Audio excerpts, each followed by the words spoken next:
O presidente russo prometeu esta sexta-feira um cessar-fogo imediato e o fim do conflito se a Ucrânia deixar de lado a pretensão de adesão à OTAN e ceder os territórios ocupados pelas tropas russas durante os combates dos últimos 2 anos e meio.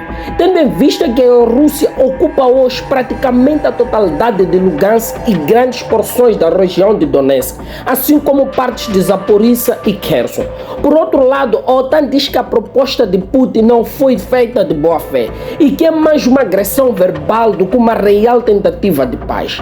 Não é a Ucrânia que tem de retirar suas tropas do próprio território. Isto demonstra que o único objetivo da Rússia é controlar a Ucrânia e realizar expansões territoriais pela Europa. Os Estados Unidos da América assinaram esta quinta-feira um acordo de segurança por 10 anos com a Ucrânia. O acordo prevê o fornecimento de armamento e assistência à Ucrânia, à semelhança dos acordos assinados por Kiev com outros países aliados como a França, Inglaterra e a Alemanha. Em concordância com o secretário-geral da OTAN, o secretário dos Estados Unidos da América, Lloyd Austin, defendeu que o Kremlin não pode ditar as regras para um cessar-fogo e fim do conflito que iniciou há praticamente 2 anos e meio invadindo o país vizinho. O secretário-geral da OTAN também rejeitou a possibilidade de que o plano de ajuda à Ucrânia possa integrar a OTAN ao conflito de forma oficial. Ou seja, a aliança limitaria-se a financiar, treinar e armar as forças armadas da Ucrânia para que consiga fazer valer a pena o seu direito de autodefesa como nação independente.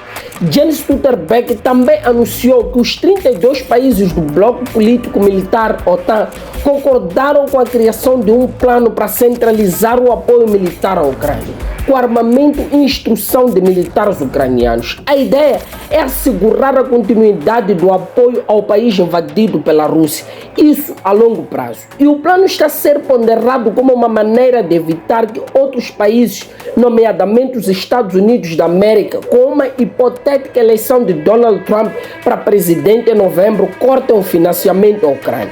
Após os apoios milionários para o conflito em si, Zelensky pede um plano Marshall semelhante ao que levou à reconstrução da Europa pós-Segunda Guerra Mundial. O Banco Mundial estima que a fatura excederá os 500 bilhões de dólares americanos.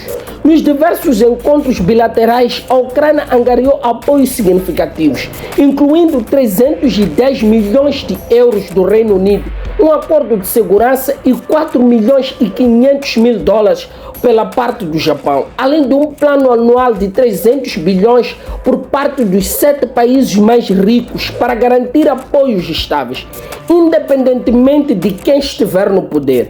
Pensando, por exemplo, nas eleições americanas de novembro, o secretário-geral da NATO saúda a realização da Cimeira de Paz que decora este fim de semana na Suíça e desvaloriza a decisão de alguns países como a China de não participarem. O presidente ucraniano é convidado da Cimeira do G7 que decora até sábado na região da Puglia, no sul da Itália. E não é por mera coincidência.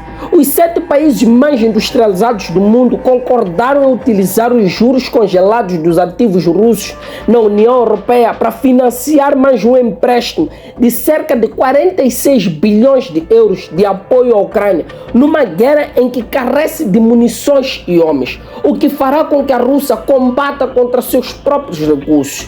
Outras preocupações da Cimeira incluem a inteligência artificial e a concorrência com a China nos mercados mundiais, por exemplo. Joe Biden salientou o plano de 4 bilhões de dólares em infraestruturas. Enquanto isso, Meloni, a anfitriã da Cimeira, destacou a posição geoestratégica da Itália entre o Ocidente e o Oriente, Norte e Sul.